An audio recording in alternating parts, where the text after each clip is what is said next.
आज का हमारा क्लास होने वाला है सेल स्ट्रक्चर एंड फंक्शंस के बारे में।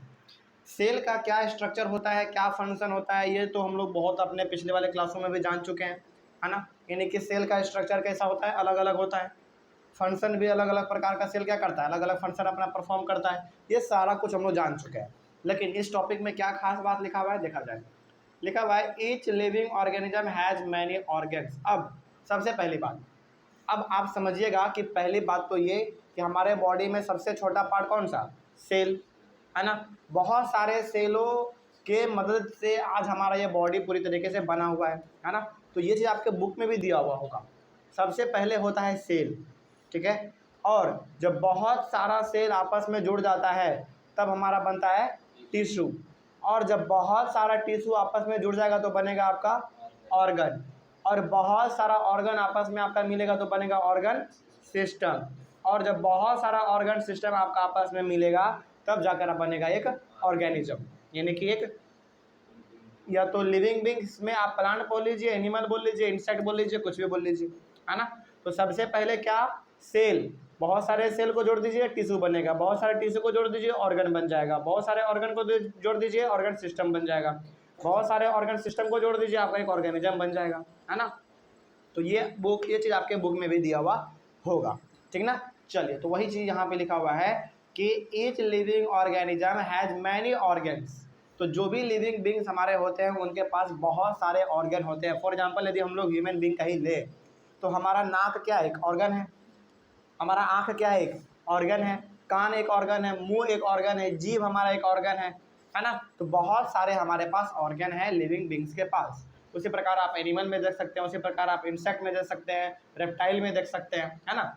चलिए आगे बढ़ते हैं फिर। Each organ in the living organism performs different functions such as digestion, assimilation and absorption. सही बात है।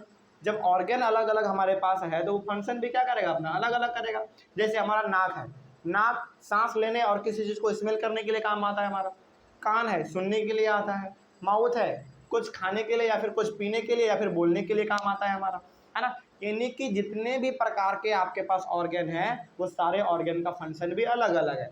जैसे यहाँ पे कुछ दिया हुआ है, जैसे देखिए डाइजेशन। अच्छा, डाइजेशन, एसिमिलेशन, एब्जॉर्प्शन, ये सारा का सारा चीज़ आप जानते हैं कहाँ पे पढ़े हुए हैं, क्लास 7 में। चैप्टर नंबर बताएं, चैप्टर के नहीं, टॉपिक का नाम बता देते हैं, डाइजेस्टिव सिस्टम। हाँ, है ना, उसमें सब कुछ आपने पढ़ा था। तो सबसे पहली बात, डाइजेशन मतलब क्या हो गया, आपका खाना को पचाना। एसिमिलेशन का मतलब क्या हो गया, जो पचा हुआ भोजन है उसको हर एक बॉडी तक पहुंचाना। उसके बाद एब्जॉर्प्शन, क्या, जो बॉडी तक आपका पहुंचा है। यानी कि पहली बात तो आपने खाना को पचाया, खाने को पचाने के बाद वो पचा हुआ भोजन हर एक सेल के पास चला गया और उस सेल क्या करेगा, उस हर एक सेल उसको क्या करेगा, एब्जॉर्ब करेगा ना, अपने अंदर खींचेगा ना, तभी तो वो जिंदा रह पाएगा। तो एब्जॉर्प्शन। तो इन सारे कामों को करने के लिए हमारे पास बहुत सारा ऑर्गन काम आता है, जैसे कि आपने डाइजेस्टिव सिस्टम में पढ़ा था, है ना। जैसे खाना को पचाने के लिए आपका लार्ज इंटेस्टाइन, स्मॉल इंटेस्टाइन दोनों काम आता है हमारा, दोनों क्या है, हमारा ऑर्गन है ना। उसके बाद एसिमिलेशन, यानी कि हर एक सेल तक आपका भोजन पहुंचाने के लिए आपको कौन काम आता है, ब्लड काम आता है ना। कोई दिक्कत इसमें, तो ब्लड भी क्या है आपका एक बेसिकली एक ऑर्गन ही है। क्यों, क्योंकि ब्लड भी आपका बहुत सारे सेल से मिलके बना हुआ है ना। उसके बाद एब्जॉर्प्शन।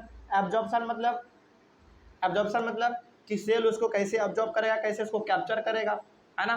तो जो एब्जॉर्ब करवाने में मदद करवा रहा है सेल को, वो भी आपका क्या है, बिल्कुल एक ऑर्गन ही है ना। तो बेसिकली आप यहाँ पे ये कह सकते हैं कि बहुत सारे सेल को आपस में मिला दीजिए तो टिश्यू बनेगा, और बहुत सारे टिश्यू को आपस में जोड़ दीजिए तो आपका ऑर्गन बन जाएगा। और जितने प्रकार के ऑर्गन उतने प्रकार के उसका फंक्शन होगा, है ना। आगे बढ़ते हैं।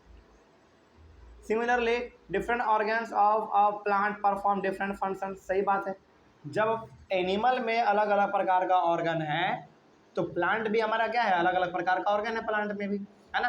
हालांकि प्लांट के बारे में तो हम लोग उतना बेसिकली खास करके नहीं जानते हैं, क्योंकि हमारा तो ह्यूमन बींग हम लोग हैं, तो ह्यूमन बींग के बारे में हम लोग बहुत कुछ जानते हैं, लेकिन प्लांट के बारे में फिर भी हम लोग बहुत कुछ नहीं जानते हैं। लेकिन ये बात हमेशा याद रखें आप कि प्लांट में भी ऑर्गन हमारे होते हैं, और प्लांट में भी सेल, सेल के बाद टिश्यू, टिश्यू के बाद ऑर्गन, ऑर्गन के बाद ऑर्गन सिस्टम, और ऑर्गन सिस्टम के बाद आपका एक प्लांट बनता है। तो जो प्रोसेस आपका एनिमल में चलता है वही प्रोसेस आपका प्लांट में भी चलता है। तो प्लांट में भी अलग अलग प्रकार का ऑर्गेनिज्म है, तो वो भी अलग अलग अपना फंक्शन परफॉर्म करता है, ठीक ना। आगे बढ़ते हैं फिर। फॉर एग्जाम्पल, जैसे एग्जाम्पल के तौर पे देखा जाए तो roots help in the absorption of water and minerals. सही बात है, प्लांट में जो आपको रूट नज़र आता है, लीफ नज़र आता है, स्टीम नज़र आता है, ये सारा क्या है उसका ऑर्गन है। वो क्या है उसका ऑर्गन है ना। तो रूट क्या करता है, रूट वाटर और मिनरल्स को धरती से यानी कि ज़मीन से खींचने में मदद करता है प्लांट को, है ना।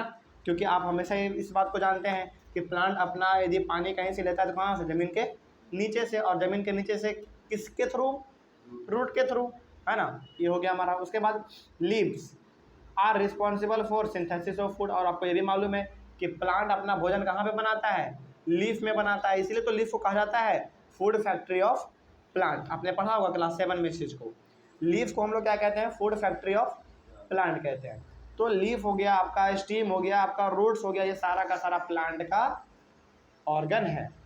ऑर्गन अलग अलग है तो अलग अलग इसका क्या है, फंक्शन भी अलग अलग है। Each organ is made up of smaller parts called tissue.